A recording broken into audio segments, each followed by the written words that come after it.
Desde hace más de medio siglo, Japón ha estado obsesionado con una idea: robots gigantes.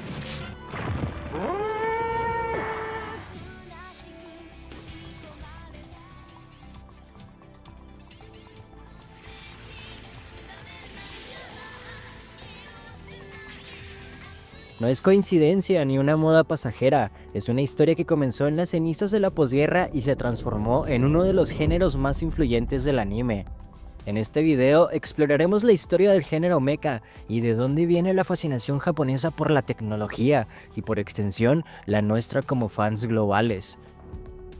Mientras Walt Disney conquistaba Occidente con princesas y castillos mágicos, al otro lado del Pacífico, Japón soñaba diferente. En lugar de hadas madrinas, tenían robots. En vez de príncipes encantados, científicos futuristas. Y donde Occidente veía magia, Japón veía ciencia ficción. Crecí viendo una versión moderna de Atom, un niño robot que me hizo preguntar por qué los japoneses estaban tan obsesionados con estos temas. La respuesta a este interrogante la podemos encontrar escarbando en las cenizas de Hiroshima y Nagasaki. De estas cenizas, Japón emergió con una nueva perspectiva sobre el poder de la tecnología. Esta no solo era para la destrucción, también podía ser utilizada para la salvación. Mientras Godzilla rugía en las pantallas como una metáfora del terror nuclear, Astro Boy nos mostraba un futuro donde la tecnología y la humanidad podían coexistir en armonía. Mientras Occidente teme a la inteligencia artificial, Japón la humaniza. ¿Por qué? ¿Por qué su relación con la tecnología es distinta?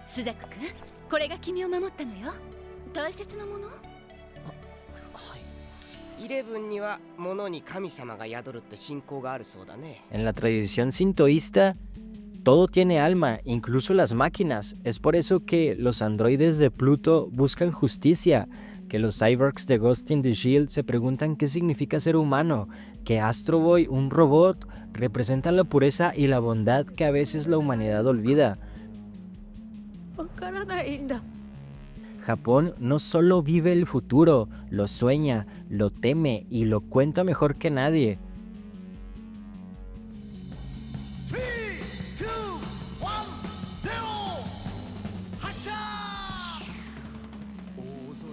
Los mechas, robots gigantes pilotados por humanos, se convierten en algo más que máquinas de combate, se transforman en el medio perfecto para contar historias relevantes, historias de supervivencia, de redención, donde la humanidad enfrenta lo imposible. Estas historias, aunque distintas en tono, estética y mensaje, tienen algo en común: la capacidad de marcar a sus espectadores y perdurar en el tiempo. Obras como Evangelion, Gurren Lagann y Code Geass son prueba de que el género mecha no trata solo de máquinas gigantes, sino de las historias humanas que se cuentan a través de ellas, y mientras existan soñadores, estrategas y almas en búsqueda de sentido, estas obras seguirán inspirando a millones.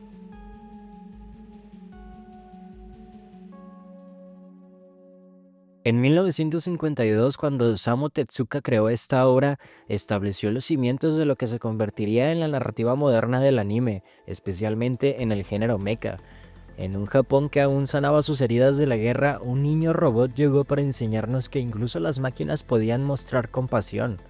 Astro Boy rompió con las convenciones de su época al abandonar el formato de historias breves autoconclusivas para embarcarse en narrativas más complejas y serializadas. Esta decisión aparentemente simple transformó por completo el panorama del entretenimiento japonés. Lo que hizo única a esta serie fue su capacidad para entretejer múltiples capas narrativas. En su núcleo tenemos la conmovedora historia de un robot que lucha por encontrar su lugar en un mundo diseñado para otros. Esta premisa aparentemente simple permitió a Tezuka explorar temas profundamente complejos: la identidad, la humanidad, la familia y la aceptación. La relación entre Atom y el Dr. Tenma y posteriormente con el Dr. Oshinomizu estableció el patrón que veríamos repetido en innumerables series posteriores: la importancia de la familia, tanto la de sangre como la elegida. Lo verdaderamente revolucionario de Astro Boy fue su capacidad para mantener a su audiencia comprometida a través de una narrativa que operaba en múltiples niveles. Mientras los niños disfrutaban de las aventuras y las batallas del pequeño robot, los adultos podían apreciar los matices más profundos de la historia. Esta dualidad en la narrativa se convertiría en una característica definitoria del anime moderno. La serie también estableció un precedente importante en cómo se exploraba la relación entre humanos y máquinas, un tema que resonaría profundamente en el género años después. A través de Atom, Tezuka planteó preguntas fundamentales sobre la conciencia, la emotividad y lo que verdaderamente significa ser humano. En términos de producción, Astro Boy demostró que era posible mantener una serie de anime semanal con una narrativa coherente y atrapante. Este modelo de producción, junto con su enfoque en el merchandising y la creación de franquicias, sentó las bases para la industria del anime tal y como la conocemos el día de hoy.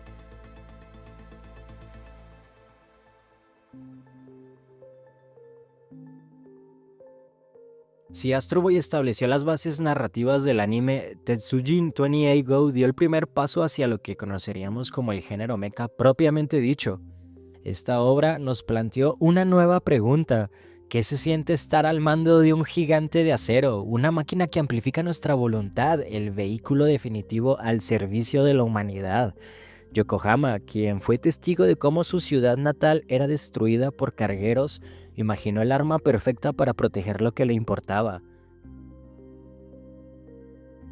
Conocido en Occidente como Gigantor o Iron Man 28, esta serie marcó un punto de inflexión crucial, estableciendo varios elementos que se volverían fundamentales para el género. Por primera vez, un robot gigante era controlado por un humano, estableciendo la dinámica piloto-mecha que definiría el género.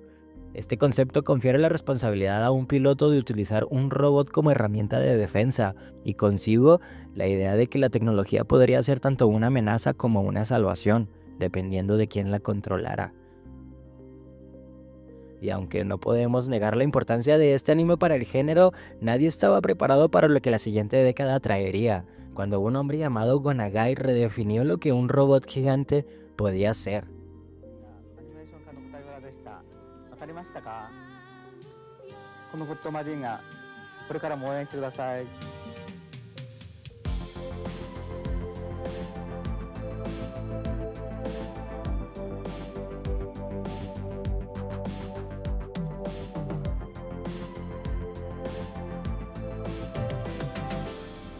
Los años 70 marcaron un punto de inflexión en la historia del anime mecha. Si Tetsujin 28 Go había plantado la semilla del género, Mazinger Z lo hizo florecer de maneras que nadie había imaginado posibles. Lo que Nagai trajo a la mesa no fue simplemente otro robot gigante, fue una revolución completa en cómo entendíamos la relación entre humano y máquina. Por primera vez en la historia, el piloto no estaba parado en algún lugar seguro con un control remoto. Este estaba dentro del robot, fundiéndose con la máquina, convirtiéndolo en una extensión de su propio cuerpo y voluntad. Una extraña sensación de vértigo y adrenalina inundó la imaginación de aquellos niños en los años 70. El Pylon de Koji Kabuto resonó en la imaginación de toda una generación, estableciendo un nuevo paradigma que definiría el género por décadas. Los robots de Nagai eran diferentes a todo lo que se había visto antes. Eran máquinas de guerra con personalidad propia, cada uno con sus ataques especiales distintivos y diseños que combinaban la estética de los superhéroes con la potencia militar. El Rocket Punch de Mazinger Z no era solo un ataque, era una declaración de intenciones que establecía que estos nuevos robots eran tanto guerreros como símbolos de esperanza. El impacto fue inmediato y transformador. La industria del juguete encontró una mina de oro en estos diseños llamativos y coloridos. Cada nueva serie trajo consigo una nueva línea de merchandising. Se estableció un ciclo simbiótico perfecto. Los shows de televisión impulsaban las ventas de juguetes y los ingresos de estos financiaban las producciones de más series.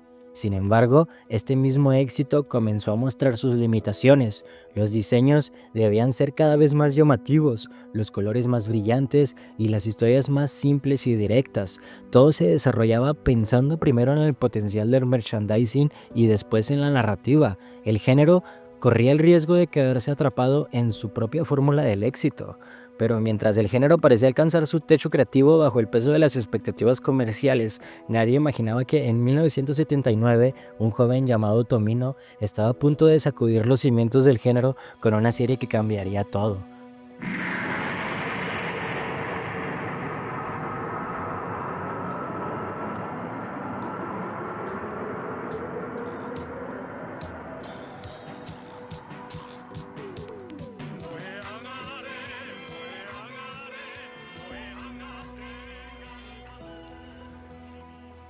Imaginemos por un momento el panorama del anime en 1979.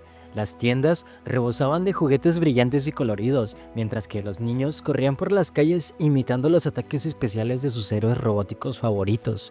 El género mecha había encontrado su fórmula perfecta, o eso parecía, y entonces apareció Mobile Suit Gundam. En un momento donde el anime era puro espectáculo y fantasía, Gundam se atrevió a hacer algo impensable, mostrar la realidad de la guerra.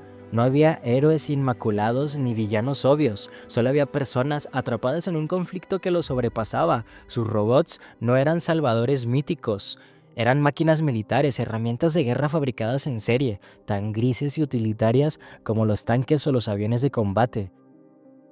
Los ejecutivos pensaron que sería un éxito garantizado, al final y al cabo era un show de robots como cualquier otro, pero se equivocaron rotundamente. Los niños, acostumbrados a las aventuras heroicas y a los colores brillantes, rechazaron esta visión más oscura y realista.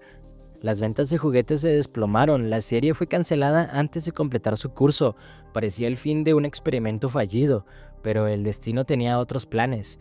Algo extraordinario comenzó a suceder durante las retransmisiones. Una nueva audiencia emergió, adolescentes y adultos jóvenes que habían crecido con los superrobots, pero que ahora buscaban algo más. En Gundam encontraron algo que no sabían que necesitaban, una historia que trataba la guerra con la complejidad que merecía, que mostraba el verdadero costo humano del conflicto. Estos fans no querían juguetes simples, querían modelos detallados que pudieran construir y pintar ellos mismos.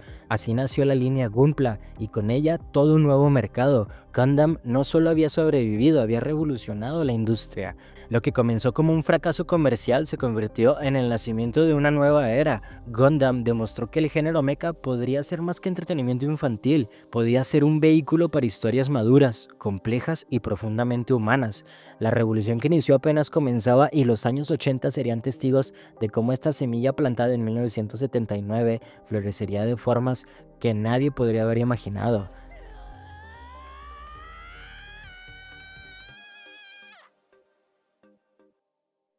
Ahora quisiera llevarlos en un viaje a través de 3 series que no solo cambiaron el género mecha, sino que revolucionaron la forma en la que contamos historias.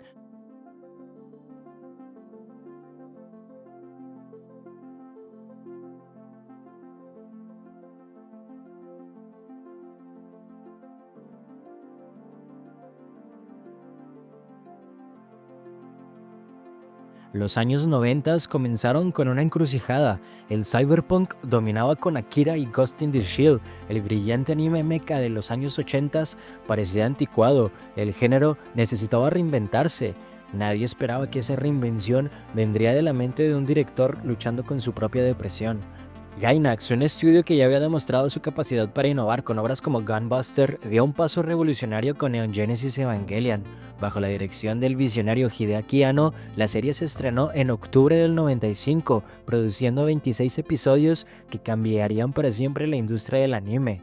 El diseño de personajes estuvo a cargo de Yoshiyuki Sadamoto, cuyo trabajo definió una estética que sería imitada durante décadas, mientras que los EVAs, diseñados por Ikuti Yamashita, rompieron con la tradición del género mecha al presentar diseños biomecánicos que parecían más organismos que máquinas. La banda sonora de Shiro Sagisu, que mezclaba música clásica con J-pop y temas originales, creó una atmósfera única que completaba perfectamente la narrativa de la serie. 12 años después de Evangelion y tras varias reestructuraciones internas, Gainax volvió a revolucionar el género con Gurren Lagann. Cuando el género parecía haberse sumergido en la oscuridad total, llegó Tengen Toppa Gurren Lagann como un rayo de luz cegadora. Si Evangelion nos mostró las sombras del alma humana, Gurren Lagann nos recordó el poder inquebrantable del espíritu humano. Esta serie tomó cada cliché del género mecha, los gritos de batalla, las transformaciones imposibles, las escaladas constantes de poder y las llevó a extremos tan absurdos que se volvieron sublimes, pero detrás de toda esa exageración había un mensaje simple y poderoso. La voluntad humana no conoce límites. La serie nos hizo creer que lo imposible era posible, que podíamos perforar los cielos mismos con suficiente determinación. Y finalmente, cuando habíamos pensado que habíamos visto todo lo que el género podía ofrecer, Code Geass apareció para mostrarnos que todavía quedaba terreno por explorar. Esta serie fue como un chef maestro que tomó ingredientes de diferentes cocinas, la complejidad política, el drama psicológico, la acción mecha y los combinó en un platillo único y delicioso. Code Geass nos demostró que no teníamos que elegir entre profundidad y entretenimiento. Podíamos tener nuestras batallas de robots gigantes y también nuestros complejos dilemas morales. Podíamos disfrutar de giros argumentales dramáticos mientras reflexionábamos sobre el costo de la revolución y el peso del poder. El impacto de estas series transformó por completo el panorama de la industria del anime. Cuando hablamos de Evangelion para el 2020, solo en Japón la franquicia había generado la asombrosa cifra de 150.000 millones de yenes en merchandising, estableciendo un nuevo paradigma de la comercialización en el anime. Gurren Lagann, por ejemplo, no solo fue un éxito en sí misma, sino que su influencia fue tan profunda que catalizó el nacimiento de un nuevo titán en la industria, Estudio Trigger. Este estudio continuaría el legado de innovación con obras como Kill la Kill y Cyberpunk Edge Runner, demostrando que el espíritu revolucionario de Gurren Lagann seguía vivo en nuevas creaciones. La fascinación japonesa por los mechas y por extensión la nuestra como fans globales va mucho más allá de la simple admiración por la tecnología avanzada. En el corazón de estas narrativas yace una profunda exploración de la relación entre la humanidad y sus creaciones, un tema que resuena especialmente con la sociedad japonesa postguerra, donde la reconstrucción y el avance tecnológico se entrelazaron con la búsqueda de identidad nacional. Evangelion nos enseñó que las mayores batallas son internas. Los Evas no son solo máquinas, sino manifestaciones de traumas y anhelos humanos.